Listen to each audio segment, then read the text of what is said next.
Three women went to bed in a quiet Missouri house. By morning they were gone, but everything else was still there. Cars in the driveway, purses on the counter. The only thing broken was a porch light. That was 34 years ago. Nobody has ever been charged. This is the story of the Springfield Three, and why, after 3 decades of FBI involvement, 5,000 tips, and searches across 21 states, the case remains exactly where it started.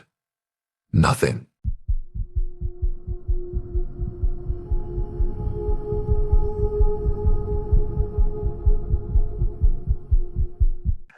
It was June 6, 1992. Two friends, Susie Streeter and Stacy McCall, had just celebrated their high school graduation. They were 18 and 19 years old, doing what graduates do, bouncing between parties, celebrating the start of summer, the start of everything. At some point that night, the two girls decided against staying at a friend's crowded house. Instead, they drove back to the home of Susie's mother.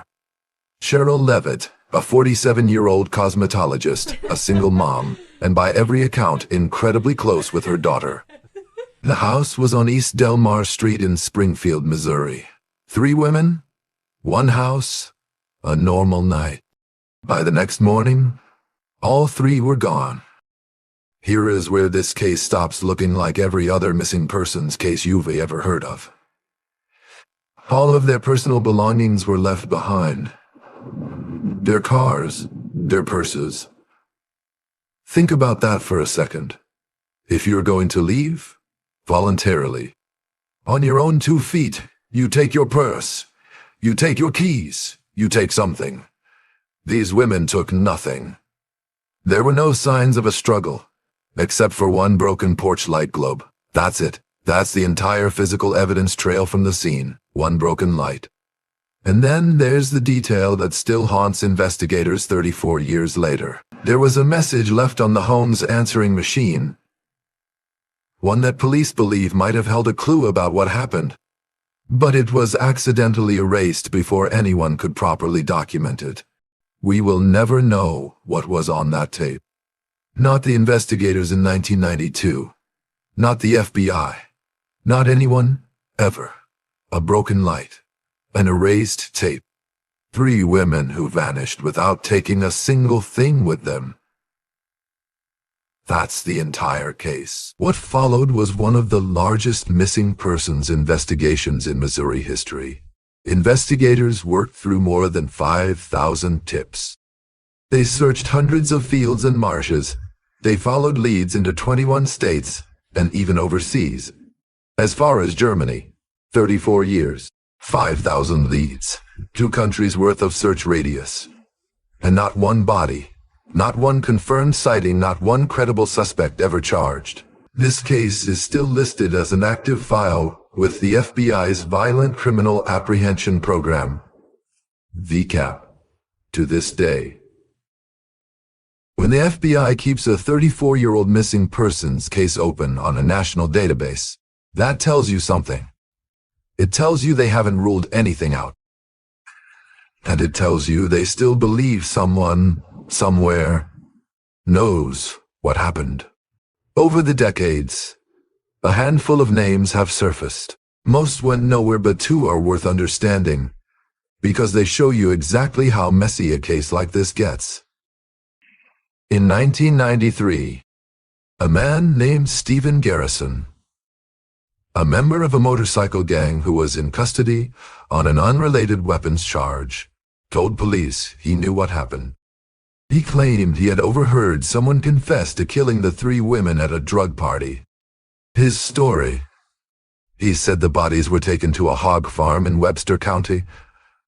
A hog farm? Think about what that implies. It would explain something this case has never had.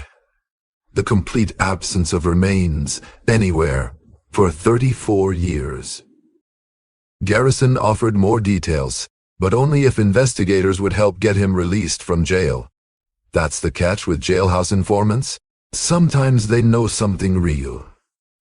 And sometimes, they're just trying to trade information, real or invented, for their own freedom. To this day, nobody knows definitively whether the Webster County lead was ever fully run to ground, or whether it died with Garrison's credibility. The second name is more chilling, because this one is a confirmed killer. Harold Carnahan was convicted in connection with the 1992 murder of a woman named Jackie Johns, a case where police matched his DNA back in 2007. That DNA sample had been sitting in evidence since 1985, recovered during an autopsy. It took until 2007, over 2 decades, for forensic technology to catch up enough to make the match. Carnahan's own defense attorney said the sample was down to about 8 millionths of a gram. He was found guilty in 2010 and is currently serving a life sentence. Here is why his name comes up in connection with the Springfield 3. The Jackie Johns murder happened just months before the Springfield 3 disappeared. In the same area, in the same year. Investigators have, at various points, looked at whether the cases could be connected. So what does Carnahan himself say? In an email he wrote from prison to a local newspaper, Carnahan said, "I did know Jackie and Debbie Lewis, both good people." But about the 3 missing women, he wrote, "Really have no idea what happened or where they ran off to. The 3 girls. No DNA link, no physical evidence. Just a convicted killer in the right city, in the right year, saying he has no idea." Which means absolutely nothing has been ruled in. And absolutely nothing has been ruled out.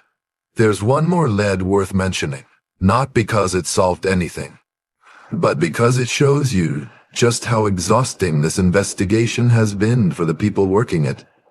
In 2003, authorities searched an old farmhouse near Mount Vernon, Missouri, after the discovery of a young woman's bones.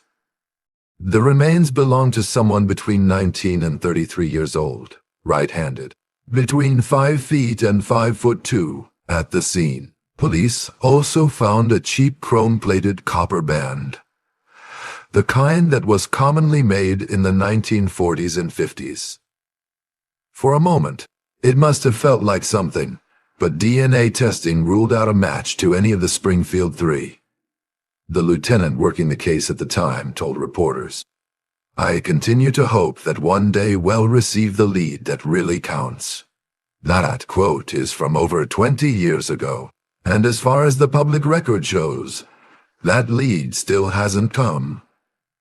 As of today, the Springfield 3 have been missing for 33 years, 10 months, and 20 days. By the time you're watching this, it's well past 34 years. So why, after everything, the FBI? The DNA technology that solved hundreds of other cold cases, the 5,000 tips, does this case remain completely unsolved? Part of it is the absence of evidence. No bodies means no crime scene to work backward from.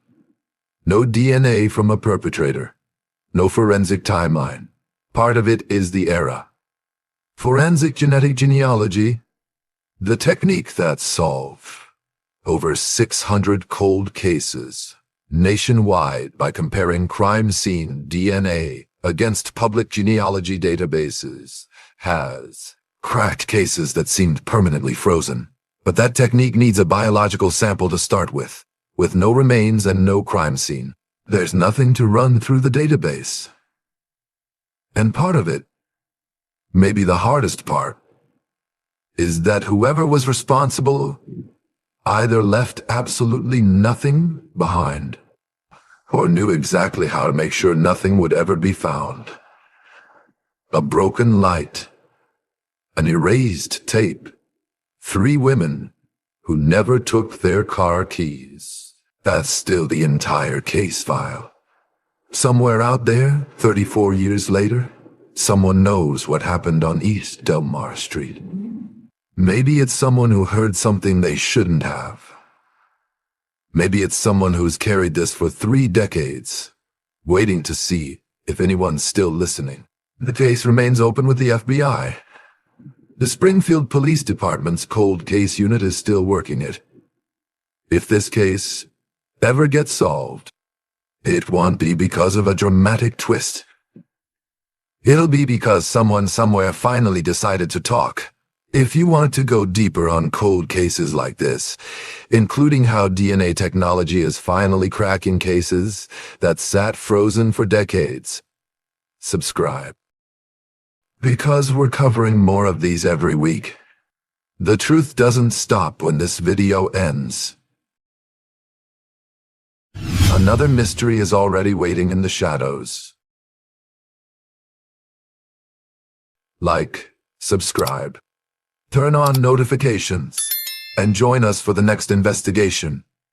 Until then, keep questioning everything. The Ledger, over and out.